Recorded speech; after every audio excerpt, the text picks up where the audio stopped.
শীত অহাৰ লগে লগে আমাৰ জয়সাগৰ দলনিত বিভিন্ন ধৰণৰ পৰিভ্ৰমী পক্ষীখিনি আহিছে।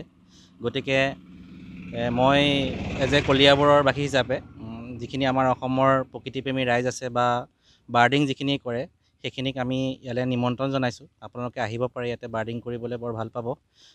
দ্বিতীয়তে যিহেতু বহুত দূৰৰ পৰা পৰিভ্ৰমী পক্ষীখিনি আহিছে, গতিকে কিছু দুষ্ট চক্ৰই জাল পাতি মাৰাৰ ব্যৱস্থা কৰে। গতিকে প্ৰশাসন বা ফৰেষ্ট ডিপাৰ্টমেণ্টে এইখিনি চকু দিলে আমি ভাল পাম। আৰু লগতে আপোনাৰ এইবাৰ দেও ৰাজহাঁহ, বিভিন্ন প্ৰজাতিৰ পোচাৰ্ড, তাৰপিছতে তেনেকুৱা ধৰণৰ বিভিন্ন ধৰি লওক সোণালী লৰিয়লি চৰাইখিনি অহা দেখা পোৱা গৈছে এতিয়ালৈকে, আৰু আহিব, সময় আছে।